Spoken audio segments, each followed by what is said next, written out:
Material besi konstruksi proyek gedung di Kejaksaan Agung terjatuh di perlintasan MRT Blok M, Jakarta Selatan.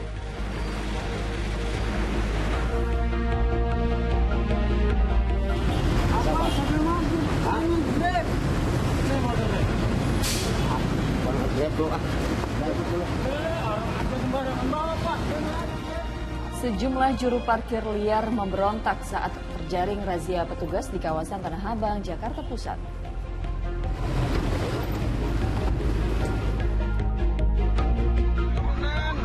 Kami ingin memeriksa kendaraan yang platnya tidak sesuai, tapi yang bersangkutan tidak.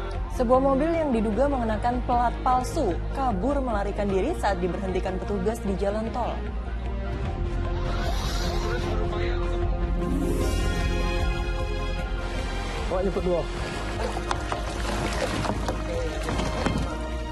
Diduga tidak bisa berenang, 5 orang siswa di Kabupaten Dharmasraya, Sumatera Barat meninggal dunia akibat tenggelam saat bermain di sungai.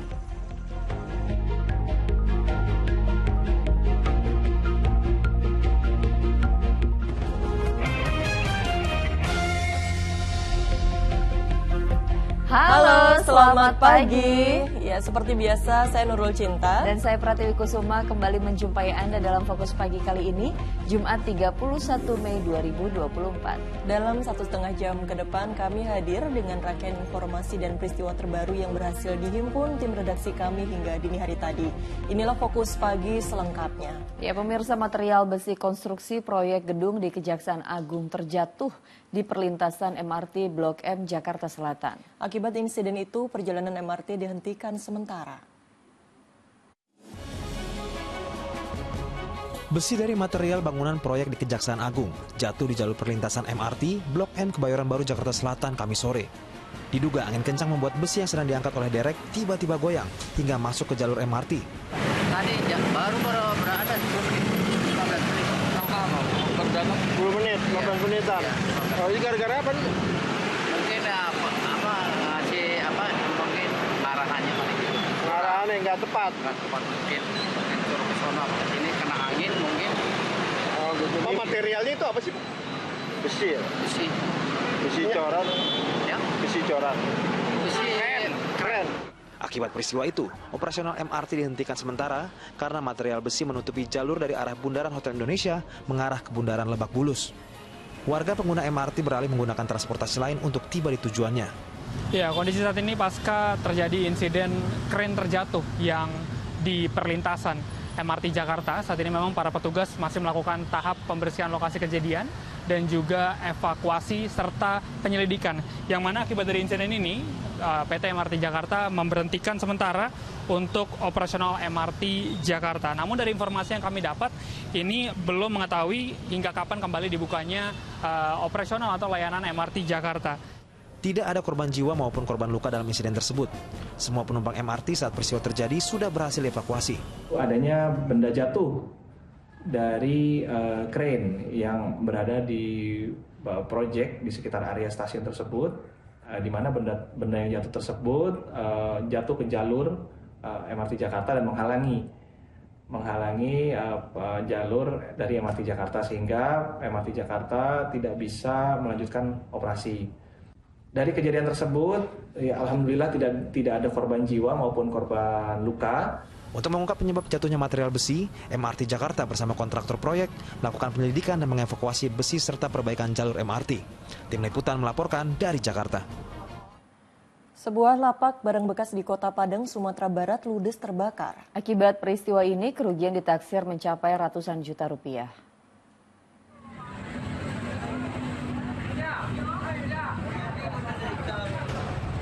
Kepulan asap hitam membubung dari sebuah bangunan lapak barang bekas di kawasan pertokoan Pasar Raya Kota Padang.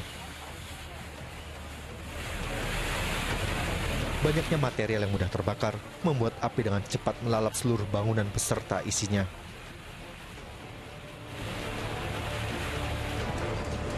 Empat unit mobil pemadam kebakaran dikerahkan ke lokasi kebakaran guna memadamkan api. Setelah 30 menit, api berhasil dipadamkan.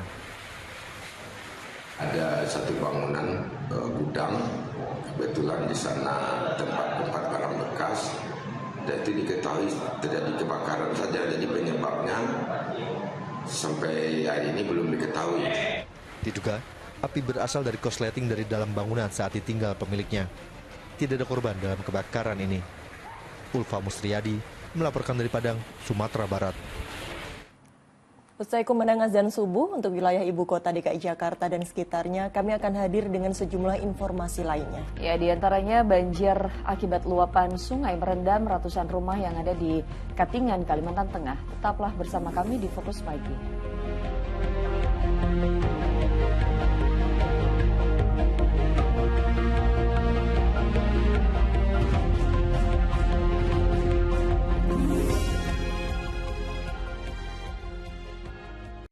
Ya, selamat menunaikan ibadah sholat subuh khususnya bagi Anda warga ibu kota DKI Jakarta dan sekitarnya.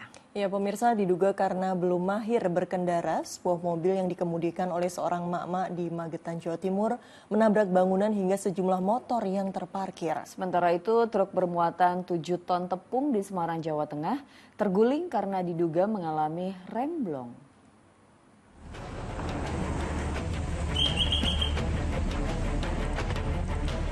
Beginilah kondisi truk box bermuatan 7 ton tepung yang terguling di Jalan Salatiga Karanggede, Desa Bonomerto, Kabupaten Semarang, Jawa Tengah pada Kamis siang.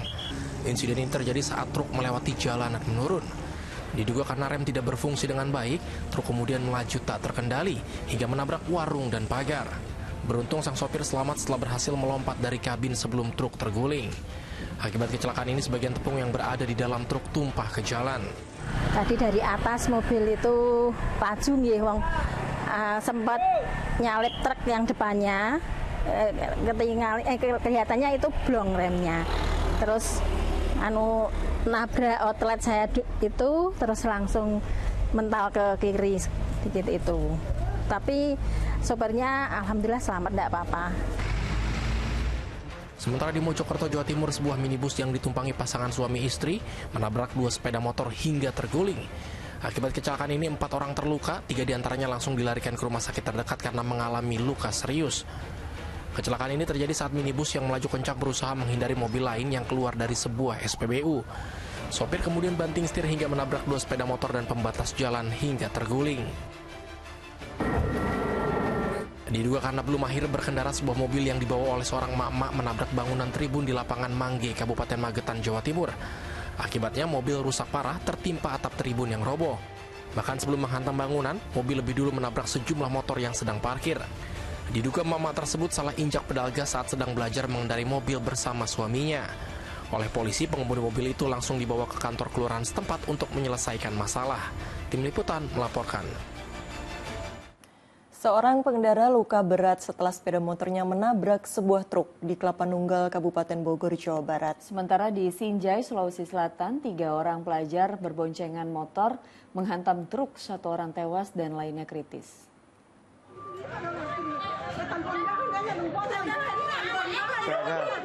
Tangis keluarga ini tak terbendung saat melihat korban terkapar di Jalan Poros Sinjai Bulukumba, Sinjai, Sulawesi Selatan. Para korban tergeletak dengan luka mengenaskan akibat motornya menghantam truk yang akan berputar arah. Akibat kejadian ini seorang tewas dan lainnya kritis akibat luka mengenaskan di kepala dan di bagian tubuh lainnya. Saat kejadian, ketiganya pulang dari sekolah menuju rumahnya masing-masing dengan berboncengan 1 motor.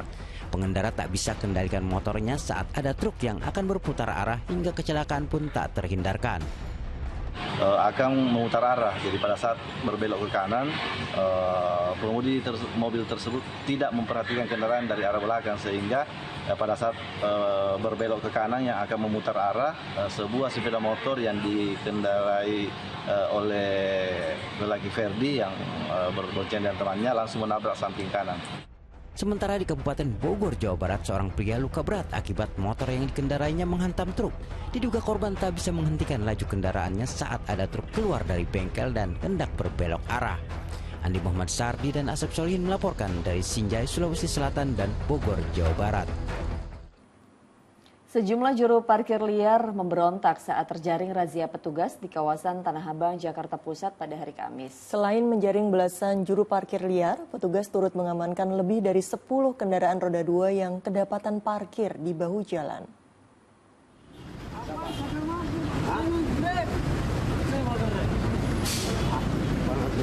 Pria ini memberontak saat akan diamankan petugas Sudin Perhubungan yang menggelar razia juru parkir liar di Jalan KH Mancur, Jakarta Pusat pada Kamis. Ia tak terima saat hendak diamankan karena mengaku sebagai pengemudi ojek daring yang tengah mengisi daya ponselnya di minimarket. Meski sempat terlibat adu mulut, petugas pun memilih melepaskan pria tersebut karena tak terbukti sebagai juru parkir liar. Di lokasi lain, seorang juru parkir liar berupaya melarikan diri saat petugas hendak mengamankannya. Pria bertopi itu berdalih sebagai warga sekitar.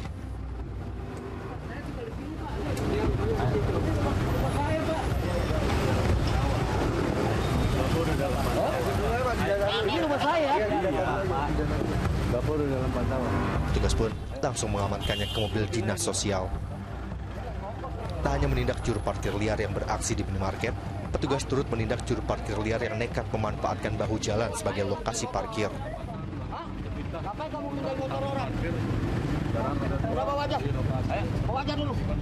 Seorang pria yang berdalih sebagai pedagang langsung diamankan petugas karena kedapatan tengah memindahkan sepeda motor orang lain. Salah seorang pengendara motor yang menggunakan jasa parkir liar mengaku kecewa lantaran kendaraannya yang diparkir di bahu jalan tetap diangkut petugas meski telah membayar sejumlah uang kepada juru parkir liar tersebut.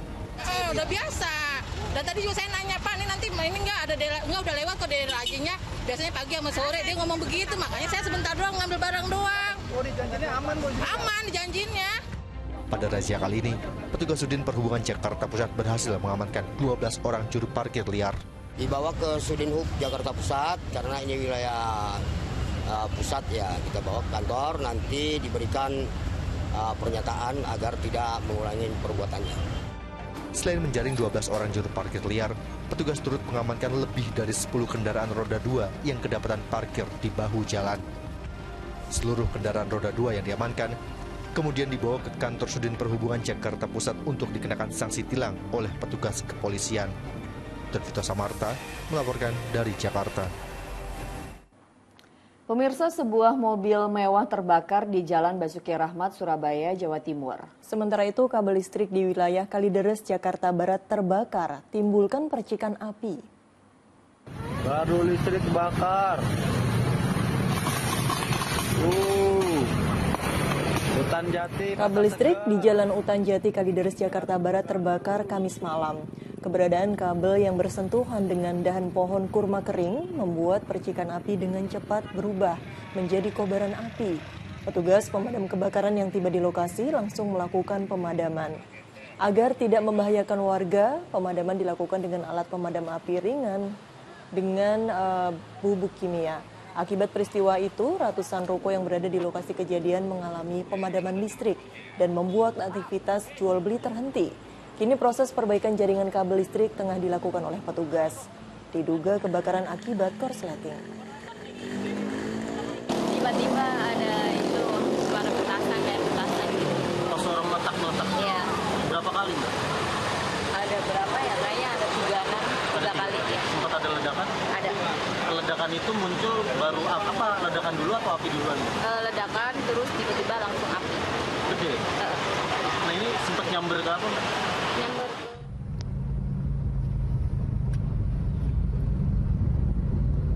Sementara itu api berkobar hebat saat kendaraan sedan ini terbakar di kawasan Jalan Basuki Rahmat, Surabaya, Jawa Timur pada Kamis malam.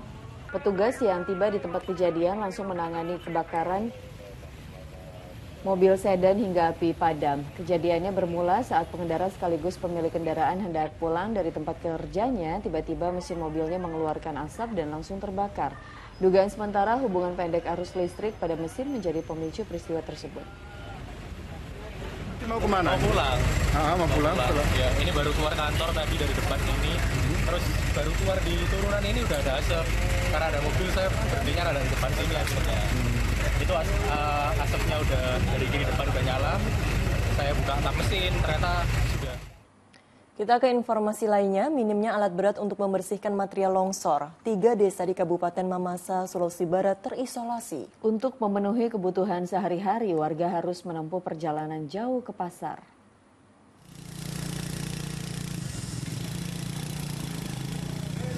Jalan penghubung Desa Salu Asing dengan 3 desa, yaitu Desa Salu Dengen, Desa Rante Tarima, dan Desa Salu Kepopo di Kecamatan Bambang, Kabupaten Mamasa, Sulawesi Barat, Kamis siang masih tertimbun material longsor. Minimnya alat berat mengakibatkan pembersihan jalan akibat longsor yang terjadi minggu lalu terhambat. Tidak hanya itu, curah hujan tinggi menjadi hambatan bagi pekerja membersihkan jalan.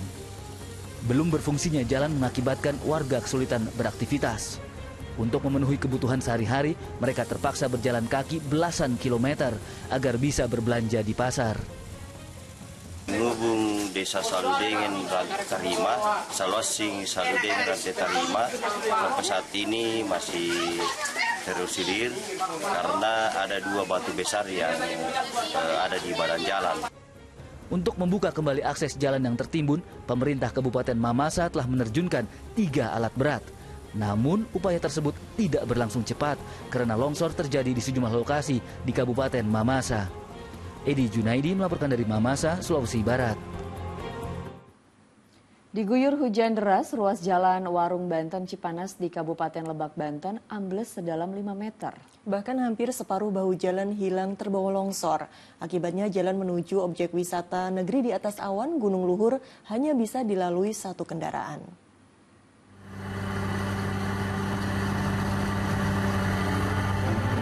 Sejumlah kendaraan roda 4 harus ekstra hati-hati saat melintas di ruas jalan Cipanas Warung Banten di Desa Banjar Irigasi, Kecamatan Lebak Kedong, Kabupaten Lebak, Banten. Pasalnya permukaan jalan itu mengalami amblas sedalam 5 meter setelah diguyur hujan dengan intensitas tinggi. Bahkan hampir separuh bahu jalan hilang terbawa longsor. Dampaknya jalan menuju objek wisata negeri di atas awan Gunung Luhur di Kecamatan Cibeber hanya bisa dilalui 1 kendaraan bergantian. Dinas PUPR Provinsi Banten terus mengebut perbaikan jalan dan ditargetkan dalam waktu seminggu, jalan tersebut sudah bisa dilalui kendaraan dari 2 arah. Hujan tinggi ya, menyebabkan longsor di bahu jalan. Memang ini kita sudah langsung tangani dan mudah-mudahan dalam seminggu ini sudah beres. Karena kondisi jalan saat ini masih labil, pengendara diimbau agar hati-hati ketika melintas. Ariel Maranus melaporkan dari Kabupaten Lebak, Banten. Banjir merendam permukiman warga di kawasan Batu Badinding, Katingan, Kalimantan Tengah akibat sungai meluap dan hujan deras yang melanda wilayah tersebut. Ketinggian air yang mencapai 1 meter memaksa warga berjibaku untuk mencari tempat yang lebih aman dari bencana.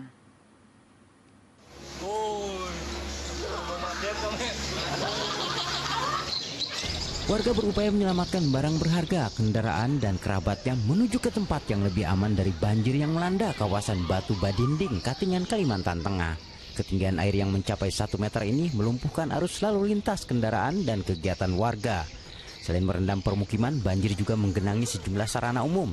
Sebagian warga bertahan di rumahnya dengan cara meninggikan bagian dalam tempat tinggalnya. Lumpuh ya? Ya nggak bisa aktivitas apa-apa Pak. Mati total. Susah tidak ada kerjaan sih, uang nggak ada, stok yang ada dipakai dulu. Banjir di kawasan ini terjadi sejak 4 hari terakhir dan kini warga hanya berharap bencana segera berakhir dan ada bantuan dari pemerintah. Syahrul Mubarok melaporkan dari Katingan, Kalimantan Tengah. Gunung berapi di Islandia kembali meletus dan memuntahkan lava pijar setinggi 50 meter. Sementara di tanah air, Gunung Merapi di Kabupaten Agam dan Tanah Datar juga kembali erupsi dengan melontarkan abu vulkanis setinggi 2000 meter mengarah ke barat laut. Dari pantauan di pos pengamatan Gunung Api Marapi di Bukit Tinggi, Sumatera Barat, erupsi Gunung Marapi yang berada di Kabupaten Agam dan Kabupaten Tanah Datar terjadi Kamis siang. Lontaran abu vulkanis berwarna kelabu setinggi lebih dari 2000 meter di atas puncak mengarah ke barat laut. Saat erupsi, masyarakat juga dikejutkan dengan suara dentuman keras.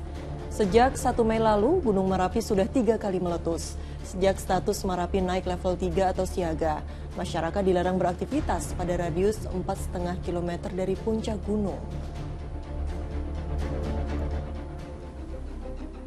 Sementara itu, Gunung Semeru di Lumajang, Jawa Timur juga kembali mengalami letusan pada Kamis siang dengan tinggi kolom abu 800 meter di atas puncak kawah. Akibatnya sejumlah wilayah di 2 kecamatan, yakni Kecamatan Candipuro dan Kecamatan Pasir Jambe, sempat diguyur hujan abu. Selama 6 jam terakhir, gunung api tertinggi di Pulau Jawa itu dilaporkan mengalami 29 kali gempa letusan, 5 kali gempa hembusan, dan 5 kali gempa tektonik jauh. Dan hingga saat ini status Gunung Semeru masih berada di level 3 atau siaga. Sementara itu, gunung berapi di Islandia kembali meletus untuk kelima kalinya sejak Desember tahun lalu dengan memuntahkan lava pijar setinggi 50 meter dan mengancam masyarakat di kota pesisir di Grindavik. Sebelum erupsi, penduduk merasakan getaran gempa vulkanik selama beberapa saat. Menjelang sore, aktivitas vulkanik mulai mereda meski disebut-sebut letusan ini merupakan yang paling dahsyat. Islandia termasuk negara di Atlantik Utara yang dikelilingi gunung berapi dan kerap meletus, namun sangat berpengalaman menanganinya.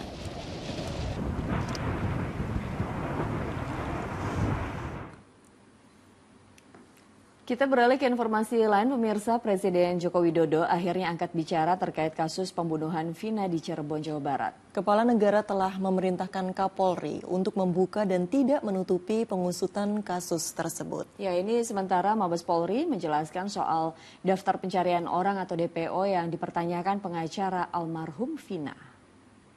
Saya tidak pernah melakukan itu. Saya mati.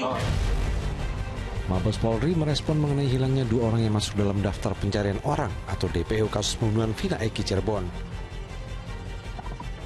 Kadif Humas Mabes Polri menjelaskan 2 nama DPO masing-masing Andi dan Dani itu dihilangkan karena fiktif. Penyidik Polda Jawa Barat disebut tak menemukan bukti kuat soal keberadaan keduanya. Kasus yang disampaikan oleh Dirkrim Polda Jabar bahwa tadinya DPO ada 3 menjadi 1, karena alat bukti yang mengarah kepada 2 orang ini sampai dengan saat ini masih belum mencukupi. Bahkan ada beberapa keterangan saksi yang menyampaikan itu adalah fiktif, nama fiktif. Nah, oleh karena itu masih didalami. Sebelumnya tim kuasa hukum dan keluarga Vina menyampaikan keberatan dan menilai putusan Polda Jabar masih prematur karena terlalu terburu-buru menghapus 2 nama DPO lainnya. Surat tuntutan jaksa mengatakan ada 3 DPO. Tumbuhan persidangan, perdebatan di sidang juga mengatakan ada 3 pelaku ini. Putusan juga mengatakan begitu. Putusan yang sudah final. Jadi yang mana yang berlaku, putusan pengadilan atau pernyataan lisan dari penyidik? Makanya kita mengatakan itu pernyataan yang menyatakan itu fiktif terlalu tergesa-gesa. Bilang aja belum berhasil menangkap, itu kita lebih bisa terima. Sementara itu Presiden Joko Widodo akhirnya angkat bicara terkait kasus pembunuhan Vina Cirebon. Kepala negara menegaskan telah memerintahkan Kapolri untuk mengawal kasus ini dan tidak ada yang ditutup-tutupi. Tanyakan ke Kapolri. Saya sudah menyampaikan agar kasus itu betul-betul dikawal dan transparan, terbuka semuanya. Tidak ada yang perlu ditutup-tutupi. Kalau ada, ya. Pernyataan Presiden Joko Widodo ini membawa angin segar bagi keluarga Peggy Setiawan yang berharap dibebaskan dari status tersangka dan segala tuduhan. Kartini, ibunda Peggy, yakin anaknya tak terlibat pembunuhan karena saat kejadian sedang berada di Bandung. Bahkan keluarga juga punya bukti pembayaran gaji yang diterima Peggy bersama 7 pekerja bangunan lainnya tertanggal 26 Agustus dan 2 September 2016. Harapan saya semoga Pak Jokowi mau membantu keluarga yang tidak mampu ini untuk membebaskan anak saya dari semua tuduhan ini. Berarti Peggy tidak bersalah? Ya, karena Peggy tidak bersalah. Sementara dalam perkembangan yang sama, tim kuasa hukum Peggy Setiawan Kamis sore mendatangi Polda Jawa Barat untuk meminta penangguhan penahanan Peggy serta meminta salinan berita acara pemeriksaan. Saat ini Peggy yang sudah ditetapkan sebagai tersangka pembunuhan Vina dan Eki masih ditahan di rutan Mapolda Jabar. Tim Liputan melaporkan. Jeda sejenak, sebuah mobil yang diduga mengenakan plat palsu kabur saat diberhentikan petugas di jalan tol. Informasi selengkapnya akan disampaikan Nurul Cinta usai jeda. Ini memeriksa kendaraan platnya tidak sesuai, tapi yang bersangkutan tidak mau berhenti.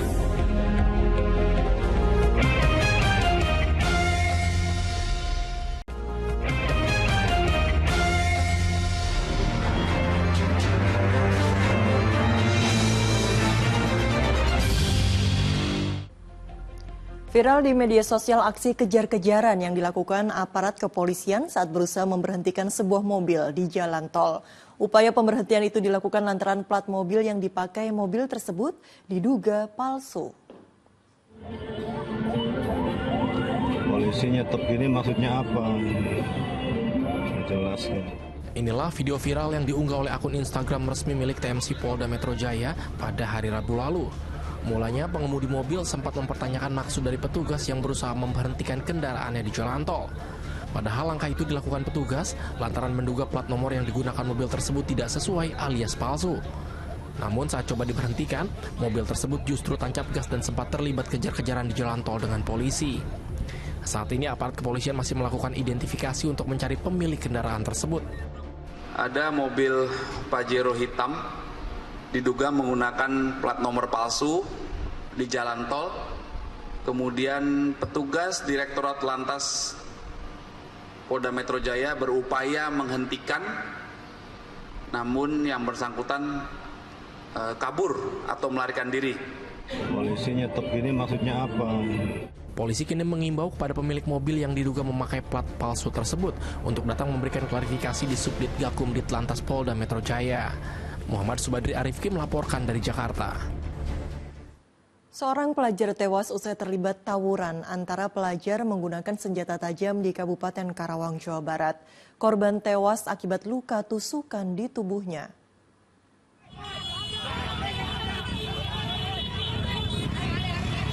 Dua kelompok pelajar terlibat tawuran dengan senjata tajam di wilayah Cikampek, Kabupaten Karawang. Bentrokan yang terjadi di tengah jalan membuat arus lalu lintas tersendat. Tawuran ini menyebabkan seorang pelajar tewas akibat tusukan senjata tajam. Belum diketahui penyebab pasti terjadinya bentrokan. Fenomena sekarang di Karawang itu kan terjadi tawuran itu selalu di jam-jam malam, bahkan sampai ada yang dini hari. Nah itu yang susah untuk kita deteksi karena kewenangannya juga kita kan terbatas, personel terbatas kan, jadi artinya kalau sudah jam malam kita nggak bisa membedakan lah, dalam artian karena mereka mungkin menggunakan pakaian bebas kan gitu. Tercatat, sejak Januari 2024 hingga Mei 2024, sudah ada 3 pelajar yang tewas dalam tawuran antara pelajar. Kasus tawuran yang menewaskan seorang pelajar kini ditangani Polsek Cikampek. Samsun Nursam melaporkan dari Karawang, Jawa Barat. Seorang pria yang menganiaya ayah kandung hingga tewas di Kabupaten Pandeglang, Banten berhasil ditangkap. Diduga aksi penganiayaan itu dipicu hanya karena uang Rp10.000 yang diminta oleh terduga pelaku tidak diberi orang tuanya.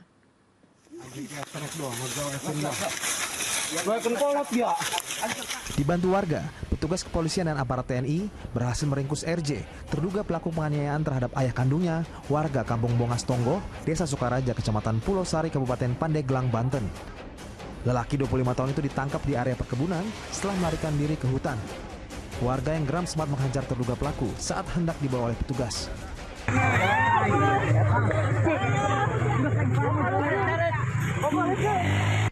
Dari pemeriksaan terungkap, peristiwa tragis itu berawal dari permintaan terduga pelaku agar diberikan uang Rp10.000 untuk membeli rokok, ditolak oleh sang ibu.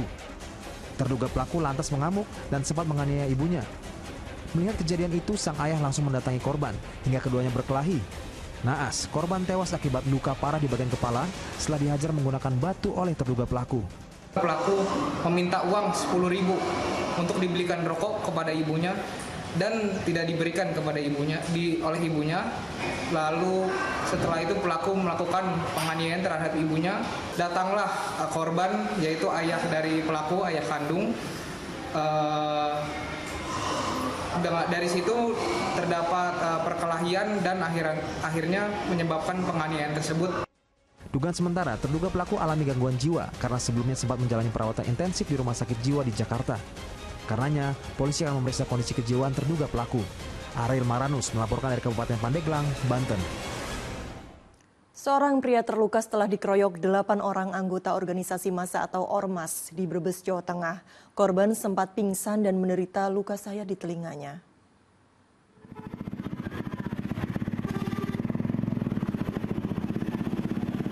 Tontonan lu. Sejumlah warga berusaha melerai sekelompok orang yang kedapatan menganiaya seorang pria di tepi jalan raya Pantura, Bulakamba, Brebes, Jawa Tengah. Akibat dihujani pukulan dan tendangan, korban sempat pingsan dan mengalami luka sayatan di bagian telinga.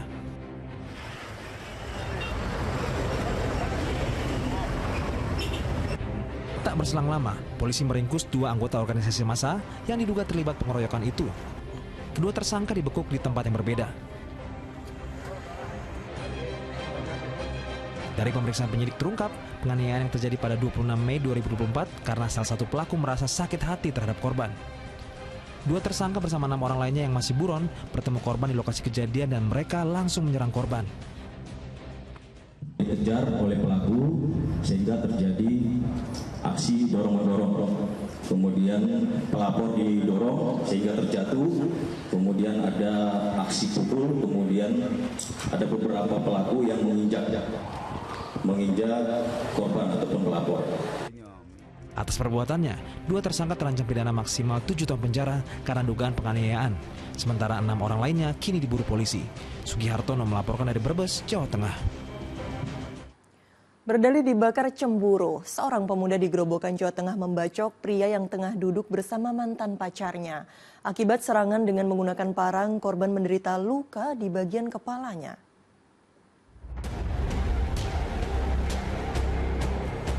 Rekaman CCTV di Jalan R. Suprapto, Purwodadi, Grobogan, Jawa Tengah memperlihatkan ketika korban diserang oleh seorang pria bernama Sukma. Korban yang tengah duduk bersama seorang wanita dipukuli lalu dibacok kepalanya ketika mencoba melarikan diri dari kejaran tersangka.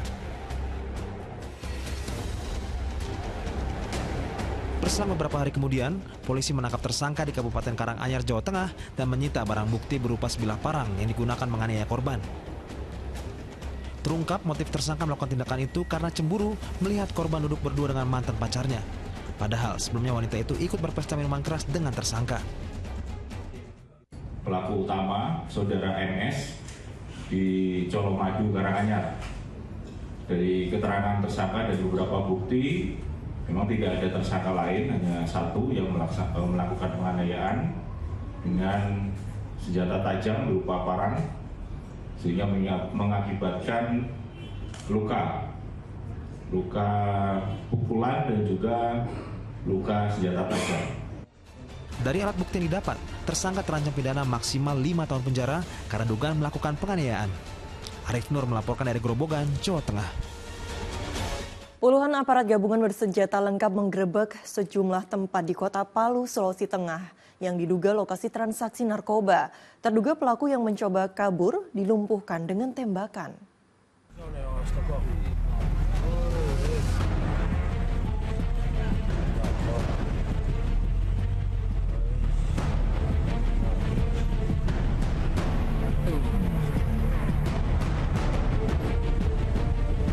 Inilah saat polisi menangkap seorang pria yang diduga pengedar narkoba di kawasan Kayu Malue, Kota Palu, Sulawesi Tengah, Kamis siang. Petugas melepaskan tembakan saat pria itu mencoba kabur.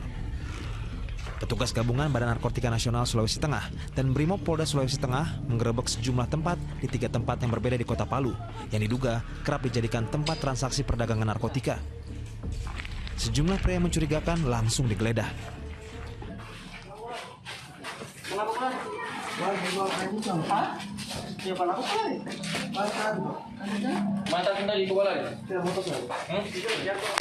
Obat.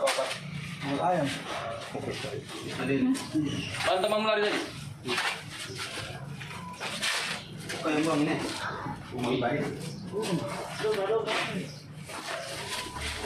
Dari operasi tersebut ditangkap sedikitnya 9 orang yang diduga terlibat dalam peredaran narkoba. Beberapa di antaranya dicurigai masuk dalam jaringan bandar narkoba lintas wilayah. Informasi yang kami dapat, dia sudah mengambil kuantitas atau jumlah barang itu sudah di atas 500 gram setiap kami per minggu. Barang dia distribusikan kepada anak buahnya di lapangan. Jadi Satanga dengan Kampung Dewi itu mengambil barang itu di Kalimantan. Untuk memutus mata rantai perdagangan narkotika, petugas memburu bandar yang memasuk narkoba ke para pengedar tersebut. Syamsuddin Tobone melaporkan dari Palu, Sulawesi Tengah. Jasad bayi berjenis kelamin perempuan ditemukan dalam kantung tas di jalur sepeda di sisi kanal Banjir Timur, Durensawit, Jakarta Timur. Diduga bayi itu baru dilahirkan karena saat ditemukan didapati ari-ari yang masih menempel di tubuhnya. Polisi memeriksa jenazah bayi yang terbungkus selimut yang ditemukan di jalur sepeda kanal Banjir Timur, Durensawit, Jakarta Timur, Kamis pagi. Saat ditemukan, jasad itu berada di dalam kantung tas berwarna merah dengan selimut yang bernoda darah. Petugas Dinas Pertamanan yang menemukan mulanya mengira jenazah itu adalah boneka.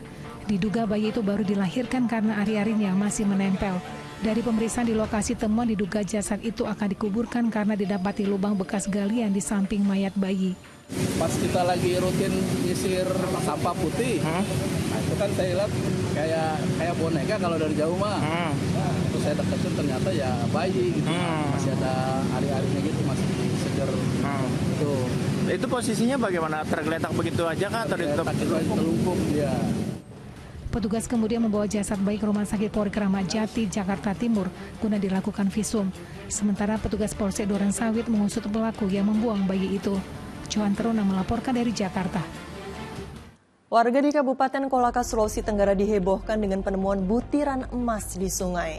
Fokus Pagi segera kembali bersama rekan saya Pratiwi Kusuma.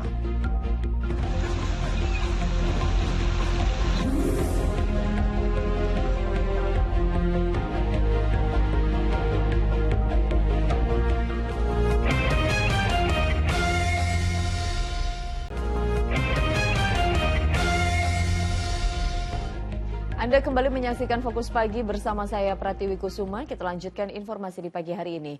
Sejumlah bangunan liar di Jalan Sungai Miai Luar Kota Banjarmasin dirobohkan petugas.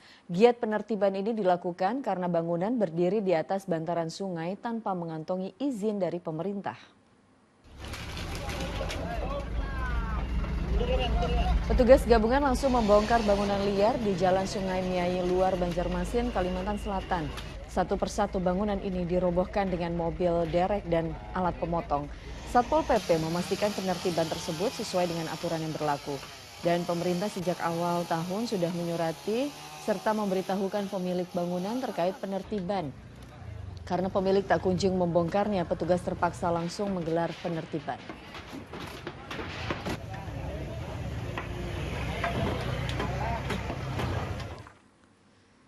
Seorang bocah laki-laki di Kabupaten Purbalingga, Jawa Tengah tewas setelah korban terseret arus sungai. Sementara di Kabupaten Dharmasraya, Sumatera Barat, 5 orang siswa meninggal dunia akibat tenggelam di sungai saat mereka sedang bermain. Tim SAR berjibaku untuk mengevakuasi satu persatu jenazah korban yang tewas akibat tenggelam di sungai di kawasan Asam Jujuhan, Kabupaten Dharmasraya, Sumatera Barat, Rabu siang. Korban, 5 orang pelajar sebuah sekolah dasar, diduga tak mahir berenang saat mereka bermain di sungai Batang Asam hingga mereka terseret arus dan tenggelam. Jenazah korban kemudian dibawa ke puskesmas setempat untuk kepentingan visum. Di Kabupaten Purbalingga, Jawa Tengah, seorang bocah laki-laki berusia 7 tahun tewas mengapung di Sungai Serayu. Tim SAR gabungan menemukan tubuh bocah warga desa Pelumutan ini sejauh 5 km dari tempat awal korban terseret arus sungai. Alhamdulillah pada jam 12.40 korban atas nama Gale usia 7 tahun warga desa Pelumutan berhasil kita evakuasi dan selanjutnya dievakuasi ke rumah duka dan diserahkan keluarga. Sementara di Kali Bekasi, Jawa Barat, Kamis petang, warga dan polisi berjibaku untuk mengevakuasi jasad seorang pria berusia sekitar 45 tahun. Petugas kemudian membawa mayat pria atas nama Irfan Hadi ini ke RSUD Kota Bekasi untuk visum dan memastikan sebab kematiannya. Tim Liputan melaporkan. Warga di wilayah Latambaga, Kabupaten Kolaka, Sulawesi Tenggara dihebohkan dengan penemuan butiran emas di sungai. Puluhan warga pun berbondong-bondong datang mencari butiran emas di sungai menggunakan alat seadanya.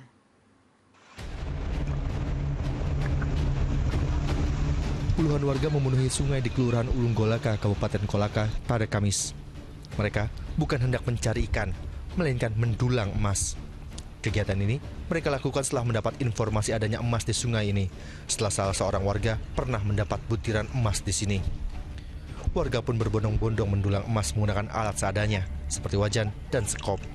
Paling kalau ngarpet paling tinggi 2 kaca. Iya, seharian. Seharian itu 2 kaca? Iya, seharian. Ini sama siapa di sini, Pak? Iya. Sama siapa sini? Sama keluarga semuanya. Sudah berapa lama nih? Sudah 4 hari lah. 4 hari? Iya. Bisa hidup, Pak? Ya lumayan untuk sehari-hari kan. Karena dikhawatirkan dapat merusak lingkungan dan terjadi hal yang tak diinginkan, pihak kecamatan telah melarang warga beraktivitas mencari emas. Tidak menutup kemungkinan dampak yang bisa ditimbulkan ketika terjadi musim hujan, ya pertama masyarakat bisa terbawa arus. Kedua, ya mungkin kebun masyarakat itu bisa longsor diakibatkan oleh penggalian. Meski kegiatan mendulang sudah dilarang, namun warga tetap melakukannya karena berdalih tak memiliki pekerjaan lain. Al-Ghazali Mahfud melaporkan dari Kabupaten Kolaka, Sulawesi Tenggara.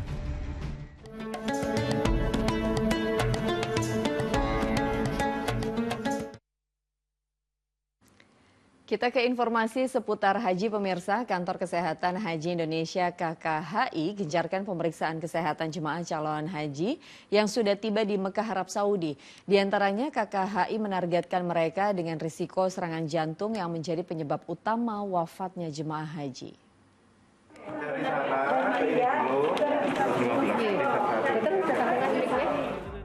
Ada yang berbeda di Rabu pagi, kantor sektor 9 di kawasan Misfalah, Makkah ramai dengan jemaah yang memeriksakan kesehatan mereka. Kantor Kesehatan Haji Indonesia menurunkan timnya dan menggencarkan pemantauan kesehatan terhadap para jemaah calon haji asal Indonesia. Poliristi atau poli risiko tinggi menyasar para jemaah yang masuk kategori beresiko sakit berat, terutama mereka yang lanjut usia dan yang terdeteksi berpenyakit bawaan.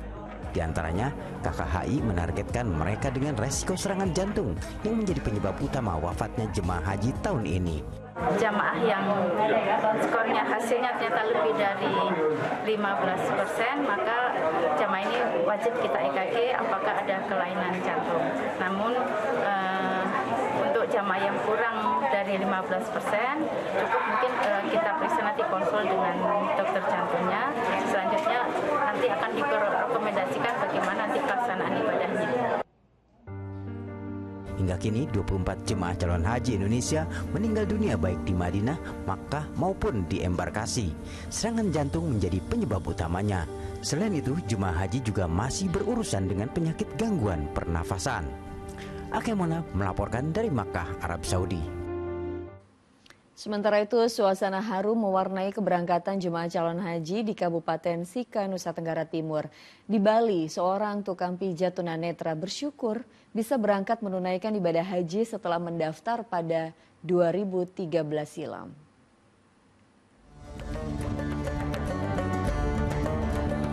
Kasio Joyo Wiono, warga Tabanan, Bali ini sangat bersyukur karena bisa berangkat menunaikan ibadah haji setelah menunggu selama 11 tahun. Pria 70 tahun itu menabung sebagian penghasilannya sebagai tukang pijat dan mendaftar haji pada tahun 2013 silam. Setiap kali memijat, Kasio mendapat upah sebesar Rp40.000 hingga Rp60.000. Dari hasil memijatnya itulah, Kasio menyisihkan uang sebesar Rp30.000 hingga Rp40.000 untuk dimasukkan ke dalam tabungan haji sejak tahun 2009. Biasanya itu kan kalau sehari bisa 4 ya berarti hanya untuk keluarga. Tapi kalau lebih, saya niatnya begitu. Jadi saya naik haji supaya nggak menterlantarkan keluarga. Jadi lebihnya dari 4 itu saya masukkan. Kadang papanya 6 berarti yang 2% masuk. Kasio yang tergabung dalam kloter 71 tiba di embarkasi asrama haji Sukolilo, Surabaya pada Kamis. Meski tak bisa melihat, Kasio Joyo Wiono semangat mempersiapkan diri berlatih fisik setiap pagi. Ia pun selalu memanjatkan doa agar menjadi haji yang mabrur.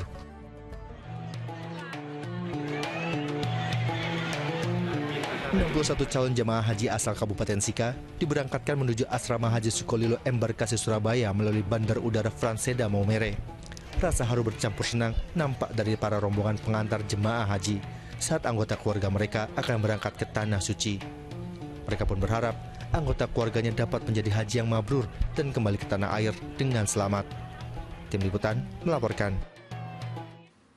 Nah, bagi Anda yang berniat membeli hewan kurban, sebaiknya lebih teliti dan harus benar-benar memastikan hewan kurban seperti kambing dirawat dan diberi pakan yang baik. Tidak sekadar dilepas sembarangan, apalagi sampai makan sampah.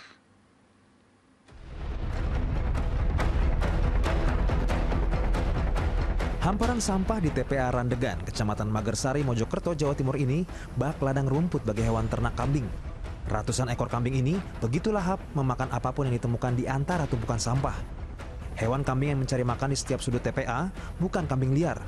Diduga kambing-kambing ini justru sengaja dilepas oleh pemiliknya untuk mencari makan di antara tumpukan sampah. Hewan kambing tersebut rencananya akan dijual sang pemilik sebagai hewan kurban di kisaran harga antara 2 juta hingga 3 juta rupiah sesuai bobotnya.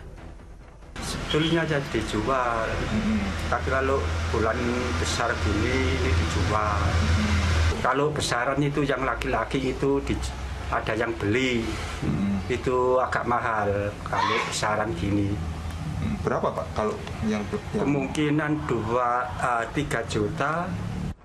Sampah dapur dan sampah anorganik seperti plastik sangat berbahaya dan membuat hewan rawan terkena penyakit di dalam organ tubuhnya. Lebih berbahaya lagi bagi manusia jika mengonsumsi daging kambing yang memakan sampah. Kalau yang dimakan itu adalah sampah atau yang mengandung limbah industri berupa logam-logam berat, itu logam beratnya akan masuk ke dalam tubuh ternak atau kambing. Nah, di saat disembelih, itu kecil logam beratnya masih ada di situ dan akan dikonsumsi oleh manusia. Nah, itu yang bahaya. Karenanya, bagi Anda yang hendak membeli kambing untuk dijadikan hewan kurban atau untuk dikonsumsi sendiri, sebaiknya lebih cermat mencari tahu apakah kambing yang Anda beli dirawat dan diberi pakan yang baik atau tidak, karena dampaknya sangat besar bagi kesehatan. Diak Eko Purwoto melaporkan dari Mojokerto, Jawa Timur. Di informasi lain, pemirsa, bantuan pangan diterjunkan dari udara di tengah situasi memprihatinkan penduduk kota Rafah yang dibombardir militer Zionis Israel. Sementara ribuan orang meninggalkan bagian selatan Rafah ketika pasukan Israel memperdalam serangannya di Gaza. Kondisi makin memprihatinkan kini terjadi di Rafah, tempat yang disebut-sebut zona paling aman bagi warga Palestina.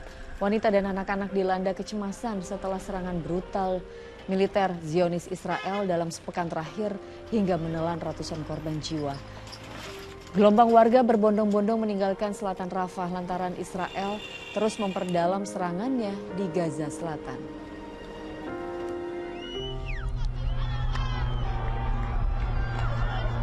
Sementara itu, bantuan logistik dijatuhkan dari udara pada Kamis pagi ke titik-titik pengungsi di jalur Gaza ketika serangan Israel terus berlanjut. Warga bergegas ke lokasi pendaratan untuk mendapatkan bantuan yang dijatuhkan meski dibayang-bayangi ketakutan. Keterbatasan pasokan sangat dirasakan pengungsi karena mereka terkepung pasukan Zionis.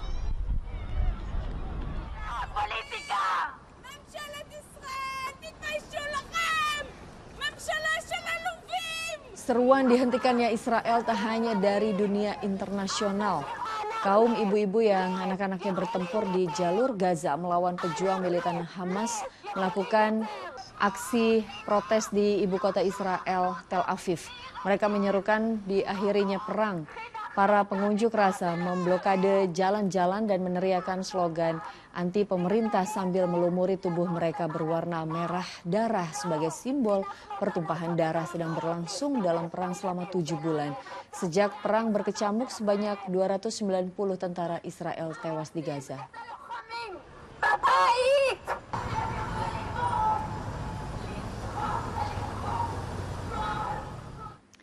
Kita beralih ke informasi lain. Akademi Televisi Indonesia ATVI bersama YPP-CTV Indosiar membuat kegiatan literasi ke sekolah-sekolah untuk memberikan pengetahuan kepada para murid SD tentang bijaknya menggunakan media sosial di kalangan anak-anak sekolah. Dan pemirsa, informasi berikutnya kami akan sampaikan usai jeda berikut. Tetaplah bersama kami di Fokus Pagi.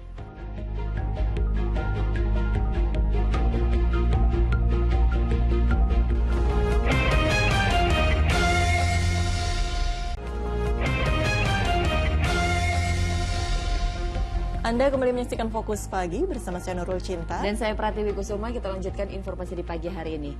Material besi konstruksi proyek gedung di Kejaksaan Agung terjatuh di perlintasan MRT Blok M, Jakarta Selatan. Akibat insiden itu, perjalanan MRT dihentikan sementara. Besi dari material bangunan proyek di Kejaksaan Agung jatuh di jalur perlintasan MRT Blok M, Kebayoran Baru, Jakarta Selatan, Kamis sore. Diduga angin kencang membuat besi yang sedang diangkat oleh derek tiba-tiba goyang hingga masuk ke jalur MRT.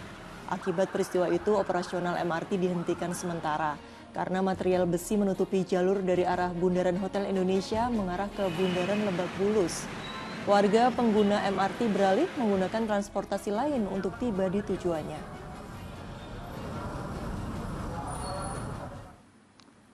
Dan pemirsa, untuk mengetahui situasi terkini pasca terjatuhnya material besi tepat di perlintasan MRT Jakarta, kami sudah terhubung dengan Agnes Tahir di stasiun MRT Blok M dan ada Auriga Agustina di stasiun MRT Lebak Bulus. Kita ikuti lebih dahulu laporan Agnes. Silahkan Agnes. Ya, Cinta Tiwi dan juga pemirsa, imbas dari jatuhnya besi yang diangkut mobile crane pada pekerjaan proyek di Gedung Kejaksaan Agung, memang MRT Jakarta sempat dilakukan pemberhentian operasional sementara, di mana kalau kejadiannya kemarin adalah pada pukul 16.45 waktu Indonesia Barat. Namun setelah pemeliharaan sistem dan juga yang dilakukan hingga pukul 24.00 waktu Indonesia Barat kemarin atau jam 12 malam, pagi ini MRT Jakarta sudah bisa kembali melayani masyarakat yang akan melakukan perjalanan dari rute MRT Bundaran HI menuju ke MRT Lebak Bulus mulai dari pukul 05.00 waktu Indonesia Barat, atau artinya setengah jam yang lalu ini MRT sudah bisa dilakukan perjalanan dan juga dinikmati oleh para masyarakat untuk melakukan perjalanan yang biasanya nantinya mulai ramai mulai pukul 06.00 waktu Indonesia Barat atau mendekati jam perkantoran.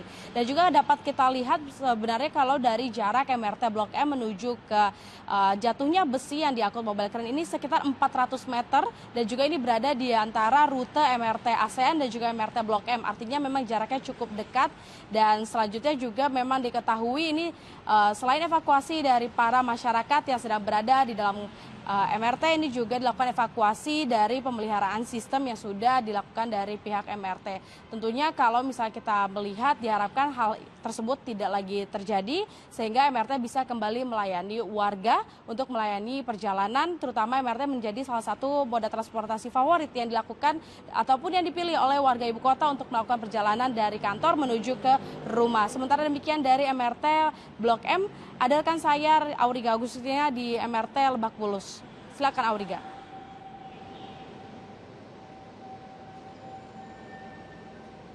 Ya, terima kasih Agnes. Sama seperti di stasiun MRT Blok M, MRT di Lebak Bulus ini juga sudah kembali dioperasikan. Setelah kemarin sempat dihentikan imbas dari jatuhnya besi material proyek di Kejaksaan Agung yang menimpa line MRT jurusan Bundaran HI Lebak Bulus. Namun kalau kami perhatikan pemirsa, pagi hari ini kondisi di stasiun MRT Lebak Bulus ini masih sepi oleh penumpang.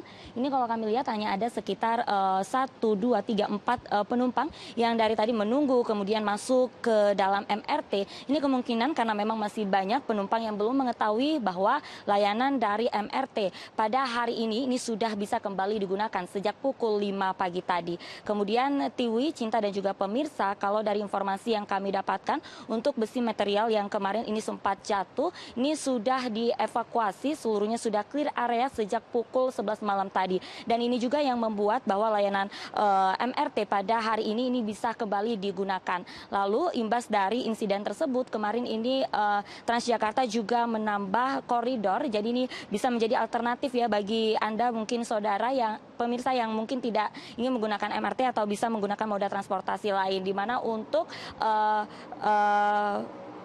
sementara demikian. Tiwi, Cinta, kembali ke Anda di studio. Iya, Auriga Agustina melaporkan langsung dari stasiun MRT Lebak Bulus Cilandak, dan sebelumnya ada Agnes Tahir dari stasiun MRT Blok M, Jakarta Selatan. Selamat bertugas kembali teman-teman. Dari lapangan hijau pemirsa, duel leg kedua perebutan peringkat ketiga BRI Liga 1 Borneo FC Samarinda sukses mengatasi Bali United dengan skor 4-2. William Plem dan Felipe Cadenazi tampil menawan setelah masing-masing mencetak 2 gol di laga ini.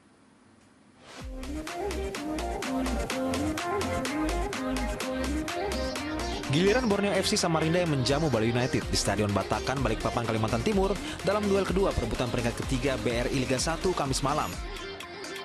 Main menekan sejak awal, Borneo unggul cepat melalui sundulan gelandang William Plaim pada menit ketiga. 5 menit kemudian giliran striker Felipe Cadenazi yang mengoyak gawang tim tamu usai lolos dari jebakan offside. Plaim kembali menjebol gawang Bali United pada menit 22. Serupa dengan sebelumnya, gol tercipta usai memaksimalkan umpan dari Fajar Fatur Rahman dari sisi kanan. Tim tamu merespons melalui gol tandukan Elias Dolah usai menyambut umpan sepak pojok Muhammad Rashid pada menit ke-30. Serdadu Tridatuk yang mendekat setelah Irfan Jaya menjebol gawang Nadio Argawinata pada menit 39. Skor 3-2 menutup interval pertama. Di babak kedua, Pesut Etam berhasil menambah gol melalui brace atau gol kedua Cadenazi pada menit ke-70. Skor 4-2 untuk unggulan Borneo bertahan hingga laga bubar. Dengan hasil ini, Stefano Lillipali dan kolega unggul agregat 4-2 dan finish di peringkat ketiga BRI Liga 1 2023-2024.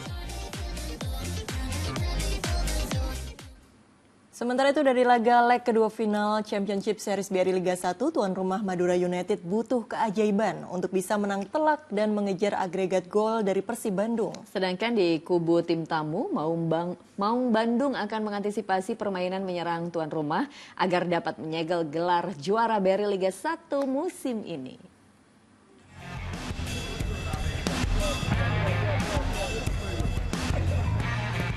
Duel puncak Championship Series BRI Liga 1 musim 2023-2024 akan tersaji di Stadion Gelora Bangkalan, Jawa Timur.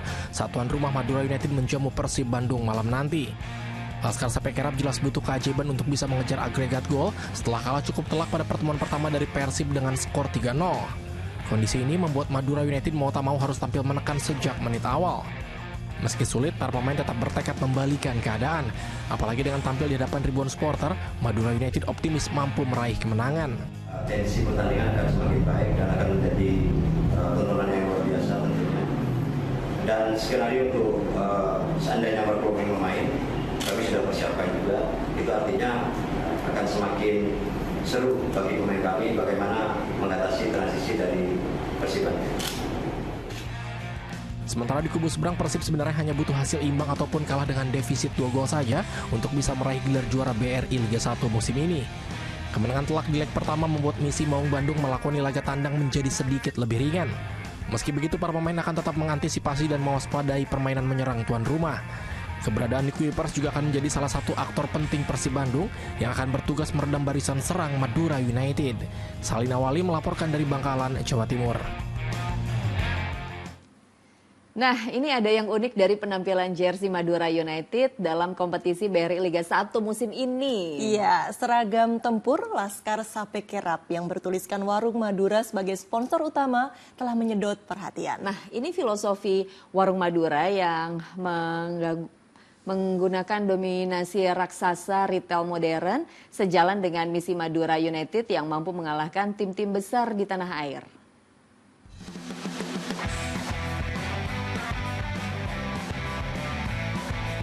Ajang BRI Liga 1 musim 2023-2024 menjadi momen luar biasa bagi Madura United. Laskar Sape Kerap mampu hadirkan kejutan dengan mampu menapaki partai puncak di babak Championship Series BRI Liga 1. Madura United di musim ini tidak hanya tangguh dari sisi permainan, tapi juga dari jersey yang dikenakan Fahrudin Arianto dan kolega yang memberi kesan begitu estetik. Apalagi dengan balutan unik sponsor utama di bagian depan yang bertuliskan Warung Madura. Pemilihan sponsor itu memang didedikasikan kepada seluruh warung Madura yang dikenal ulet. Walaupun kecil, keberadaan Warung Madura mampu mengganggu dominasi raksasa retail modern. Dan juga itu menjadi salah satu jersey kebanggaan gitu lah ya, karena udah untuk Madura United dan di situ ada tulisan Warung Maduranya. Setiap saya ketemu orang itu udah pasti gimana nyari belinya Warung Madura tuh di mana gitu tuh. Bener-bener ini menjadi mempunyai respon yang positif banget lah. Kini filosofi Warung Madura yang bersaing melawan raksasa retail modern secara beriringan berjalan senada dengan perjalanan Madura United. Laskar Sape Kerap pun telah berhasil mengalahkan tim-tim besar tanah air dan hanya selangkah lagi bagi Madura United dapat keluar sebagai yang terbaik di kompetisi BRI Liga 1 musim ini. Tim Liputan melaporkan. Saksikan laga terakhir dan jadilah saksi sejarah juara kompetisi kasta tertinggi sepak bola Indonesia BRI Liga 1 2023-2024 final leg 2 Championship Series Madura United FC versus Persib Bandung. Malam ini Jumat 31 Mei 2024 pukul 18.00 waktu Indonesia Barat dari Stadion Gelora Bangkalan Madura, live eksklusif di Indosiar dan video. Ya, kita lanjutkan informasi selanjutnya. Pengundian ASEAN Boys Championship atau Piala AFF U19 dan U16 2024 telah dilakukan pada Kamis sore. Ya, di Piala AFF U19 Indonesia berada di grup A bersama Timor Leste, Kamboja dan Filipina. Sedangkan AFF U16 Indonesia tergabung di grup A bersama Laos, Filipina dan Singapura.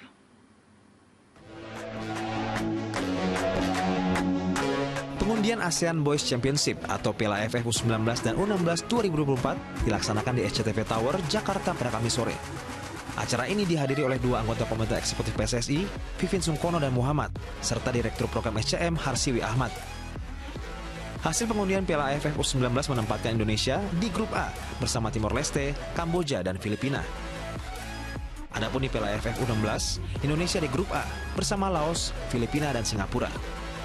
Menanggapi pengundian, anggota Exco PSSI Muhammad optimistis Indonesia bisa finish sebagai kampion di kategori U16. Syukur ya, alhamdulillah kita dapat drawing yang cukup bagus, ya kan. Kita lihat juga dari AFF sebelumnya kita tuan rumah juga, dan kebetulan kita juga juara di 2022. Mudah-mudahan di tahun ini kita juga bisa kembali juara. Piala AFF U19 2024 berlangsung di Stadion Gelora Bung Tomo dan Stadion Gelora 10 November Surabaya, Jawa Timur pada 17 sampai 29 Juli. Sementara Piala AFF U16 dilaksanakan di Stadion Sriwidari Solo, Jawa Tengah pada 21 Juni hingga 4 Juli. Dua ajang bergengsi usia remaja Asia Tenggara ini terakhir dilaksanakan pada 2022 lalu di Indonesia. Saat itu, Indonesia U16 sukses finish sebagai juara. Auriga Agustina, Ilham Elias melaporkan dari Jakarta. Untuk mencegah dampak buruk penggunaan media sosial bagi anak-anak, Akademi Televisi Indonesia (ATVI) bersama YPP SCTV Indosiar menggelar kegiatan literasi ke sekolah-sekolah. Dalam acara di SDN Manggarai 1 Jakarta Selatan itu, para siswa mendapat pengetahuan yang bijak bermedia sosial.